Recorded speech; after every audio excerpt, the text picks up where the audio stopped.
Fast, focused, and fearless. Here's everything you need to know this rush hour of August 29, Thursday. I'm Riza Diaz.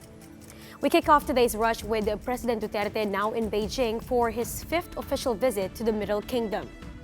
Duterte arrived in the state's capital late Wednesday night with his delegation, including Defense Secretary Delfin Lorenzana, National Security Advisor Hermogenes Esperon, and Customs Commissioner Rey Guerrero.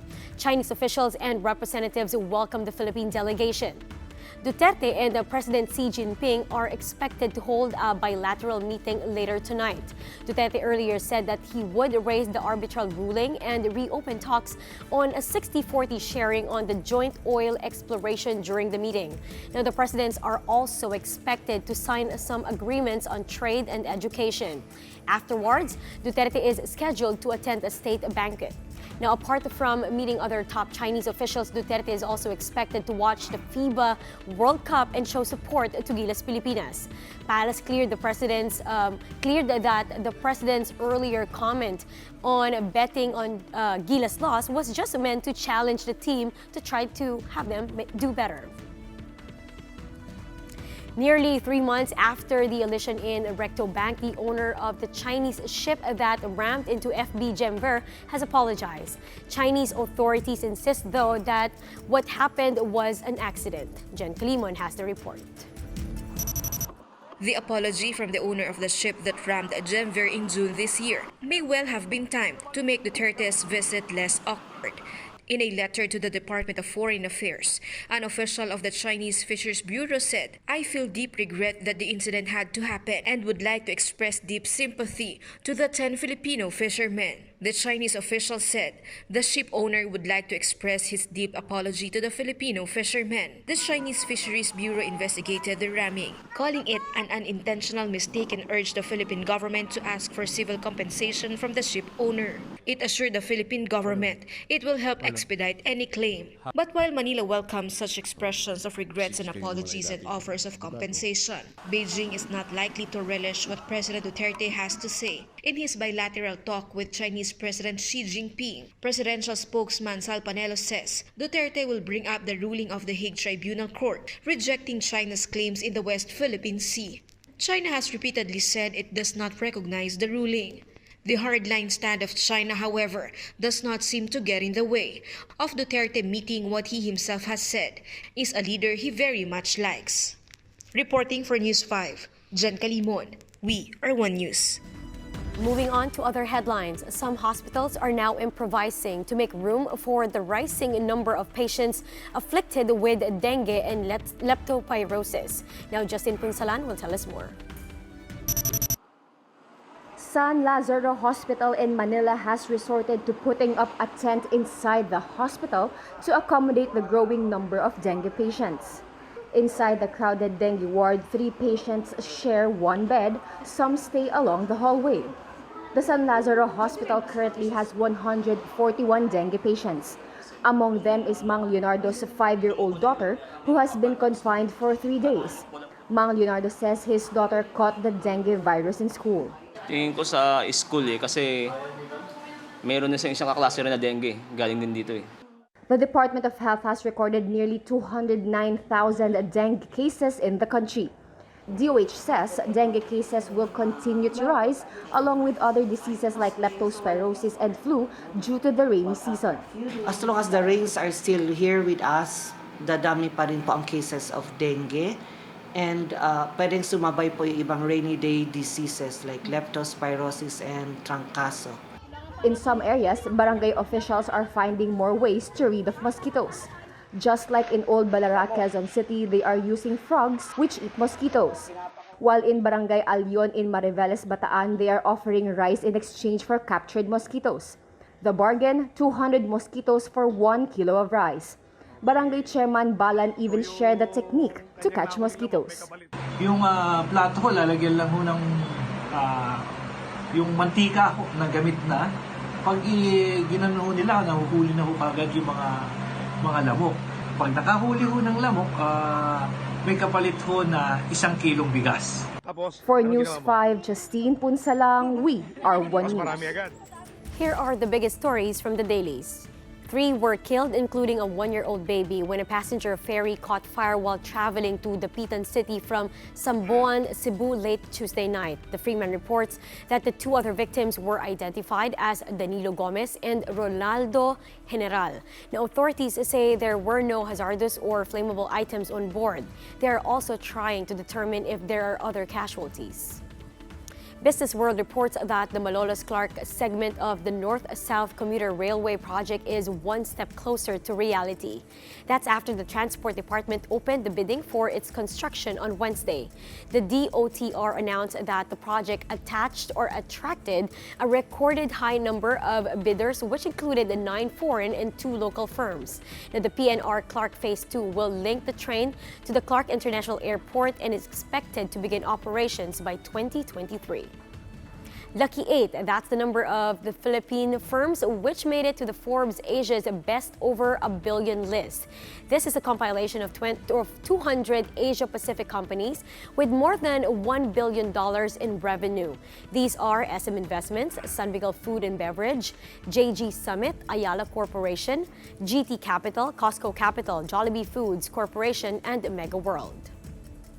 Some experts are suggesting to turn Edsa and C5 into one-way highways in an effort to fix the worsening traffic condition along these major roads. Gerald De La Peña will tell us more. Traffic along Edsa has been worsening by the day. The Metro Manila Development Authority says average speed along the major thoroughfare currently averages at 19 kilometers per hour, the same speed that motorists experience during Christmas season.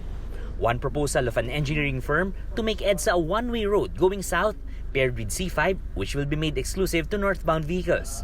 Engineer Fernando Guevara said this is the conclusion of his year-long study, having found out that there are so many people that needs to be moved. He said there must be 54 buses in a given bus stop in an hour. The study has reached transportation authorities but has yet to be acted upon. Bumabagsak palagi yung dokumento ko sa DOTR. And which, well, I understand kasi ang mindset nila iba eh. Gusto nila yung mga subway, mga skyway, mga high-faluting words. Sa akin, okay lang yun. Pero, eventually, if you put a skyway, eventually, you have to deal with the traffic situation below. The study also indicated that there must be a bus stop every 500 meters to make them much more accessible to commuters. There must be a bus system. Kung walang bus system, wala tayong magagawa. Siguro later on, pagka ginawa na yung mga subway, skyway, standstill na tayo lahat dito. Siguro baka kahit na bisikleta, traffic eh. The MMDA said the task on implementing such suggestion is not in its hands as it is merely enforcing existing policies. Hindi pa po tayo makakapag-commit sa ngayon, but we really do appreciate ideas like this, at least so we have something to start on. Guevara says he has also sent the proposal to Senator Grace Poe, who authored Senate Bill 847 or the Commuters Welfare Act. For News 5, Gerard De La Peña, we are One News.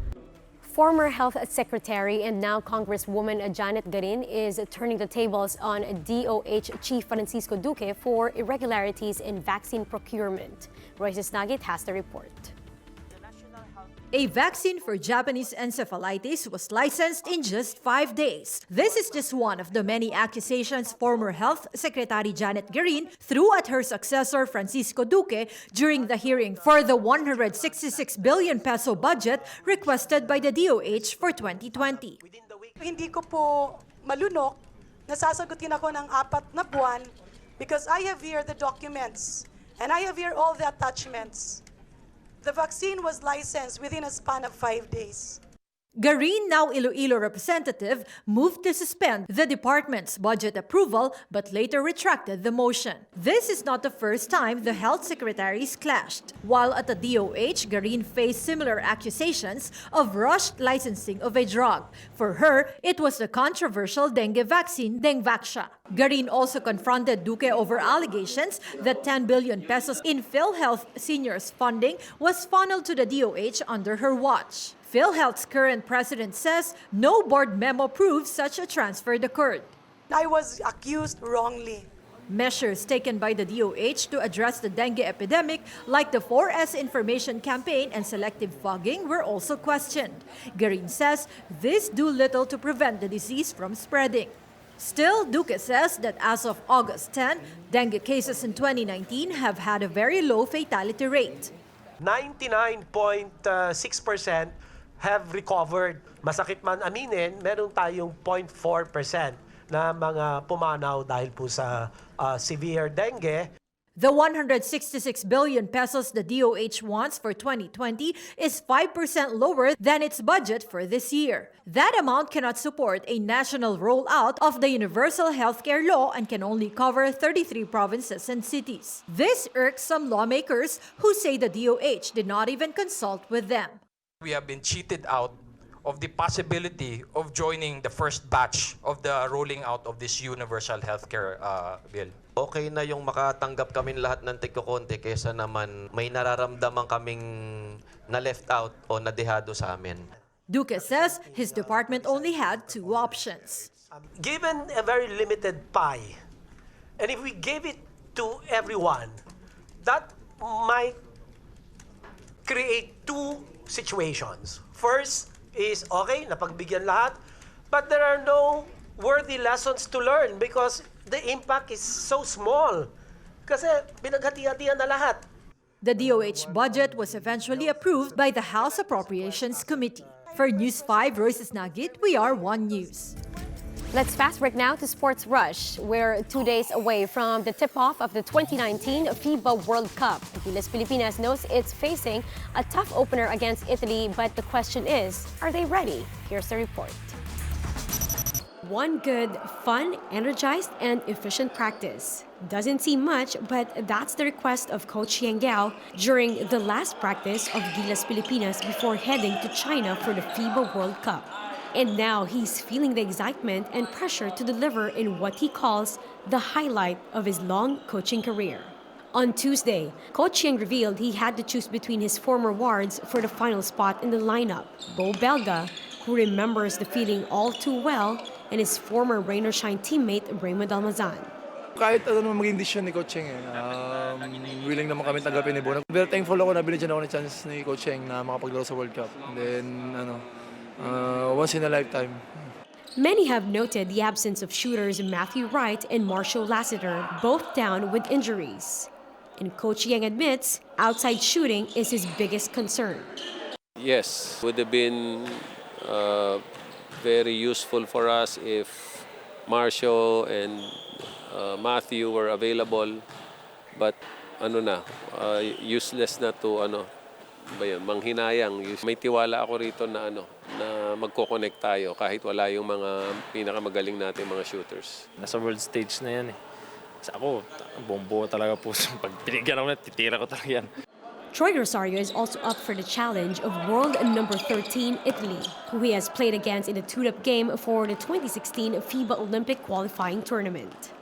Talagang nabantayan ko na si Bellinelli noon, si Gallinari. So alam ko na yung feeling. Sana, yun nga, doon ko makikita kung ano yung in-improve ko after nung games na yun. While Kiefer Ravenna, who doesn't shy away from responding to critics on social media, has an appeal to all Filipinos. Now, there are still a lot of people who don't believe, not just in me, in our team actually, na ba't ganun yung lineup, ba't ganito, ba't si ganito yung napasok. So, hopefully they respect the decisions of the coaches just as much as we respect their opinions online. And that's how the day is shaping up to be. Join us again next time for another round of Rush. I'm Riza Diaz. We are One News.